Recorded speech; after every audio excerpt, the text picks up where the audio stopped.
together from remote galaxies are 13 of the most sinister villains of all time, the Legion of Doom, dedicated to a single objective, the conquest of the universe. Only one group dares to challenge this intergalactic threat.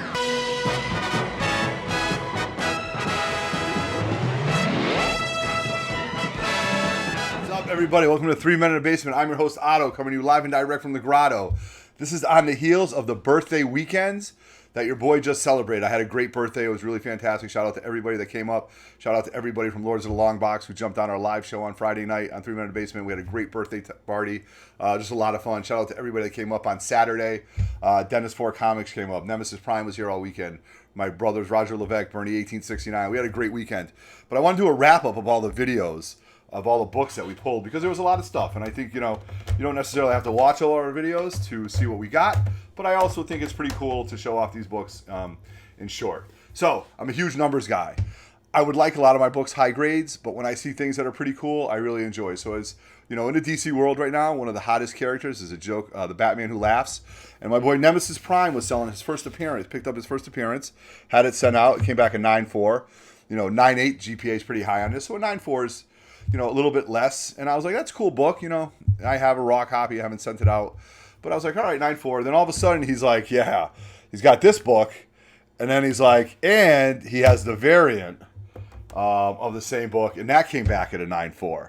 So now I'm like, wait a second. My linear senses went nuts. I'm like, both books, decent grades, regular and variant, Batman Who Laughs. I got to have it. He threw out a price. I bought it. Now I have them. Can't wait to display these in a grotto. Just really, really cool books to have. Next is a book that I've actually been after for a long time. I've had this book for a couple of years. I bought this book when I wasn't collecting. I wasn't really back into Instagram and collecting heavy like I am now. But I was always buying keys. I think I was buying X-Men books because I had a little bit of disposable money. My family wasn't as big at the time. So I bought a nice raw copy of Giant Size X-Men #1 because that was a book I could never afford. But I can now. I could at the time. So once I got into Instagram, I found out about pressing, and I had my boy Chris Shaver press it. Always go to Chris Shaver. Lots of guys out there. Chris Shaver, Rocket Comics. Shout out to CGC Blue Label Comics. Shout out to E-Rod. Those are all great pressers. Everybody that we use and we trust. So he sent my Giant Size X-Men 1 out, and it came back at 6.5. I was ecstatic. I was really, really happy about that. And then I heard that Claremont is doing some tours, and I don't have any Claremont signatures. Now, for me, I'd like to have as many signatures as possible of the different guys. I don't need a lot of them. So I said, you know what? Let me have him sign my Giant Size X-Men #1, and while I'm at it, let me have Rocket Comics press it. So I did, and it came back at 7.0. Now, from a comic book investing standpoint, I won't sell this book. This book is part of my personal collection. I'm a mutant guy, as you can see. But I bought it for no more than $300. Pressed it, came back at 6.5. Now I've got it signed by Chris Claremont, who wasn't noted on this book, but him, Len Wein, and Dave Cockrum really started facilitating this. We know what Chris Claremont did with his X-Men run. But what was really cool was, even though he's not credited on it, Len Wein, and Dave Cockrum and Claremont actually collaborated on how they wanted to do the villain and how they wanted to do the book. So Claremont had a lot to do with this book, because back at the time, they were all part of the Marvel bullpen.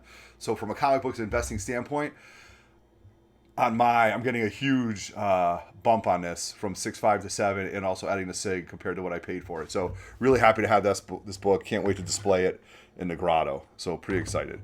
Now, the next book is a book that I never thought would command the dollar amount that it did. And I'm really, really excited about it. So shout out to my boy, Very Gary Comics, one of my good friends, very trusted IG seller, very trusted YouTube seller also. And you can't go wrong with him, so give him a follow. And this is Thor 337, the first appearance of Beta Ray Bill.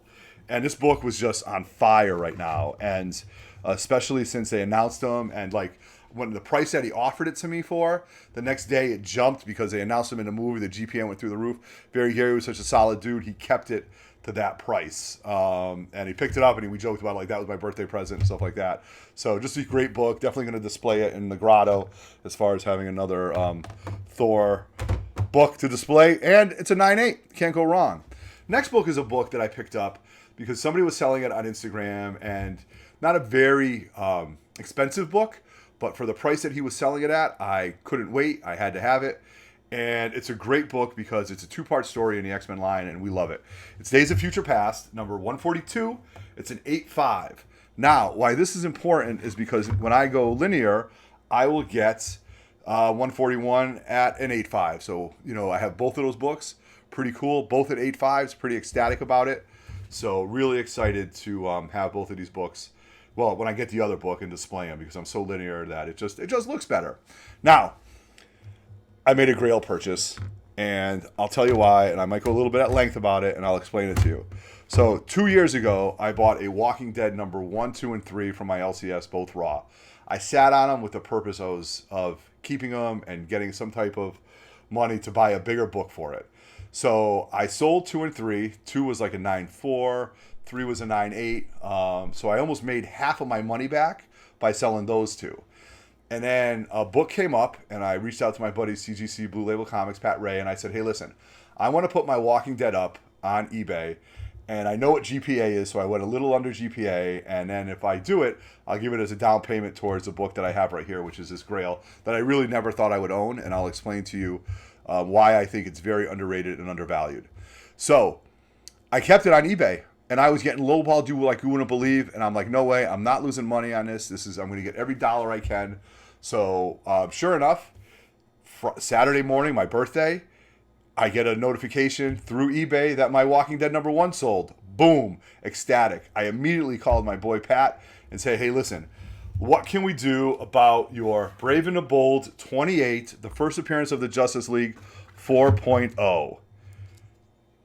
Oh, jeez. He's like, let's make the money. Let's make the deal.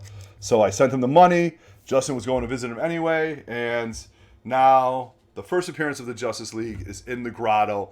Bang. This is a huge DC Grail. To me, this book is very underrated. This book is almost a year and a half before FF number 1. And it's only, it's about, 2/3 of the price less than what you're getting in FF number 1 for. Now, I know the movies haven't really done what they're supposed to do, but this is the Justice League, you guys. This is the first appearance of Starro, which is a major villain in the DC universe. And you've got Martian Manhunter, Flash, Green Lantern, Aquaman, Wonder Woman all together. And it's the first time they've ever coined a term as a Justice League. Now, I'm an 80s kid, and if there was one thing I loved growing up, it was the Super Friends, a.k.a. the Justice League. And now I own it.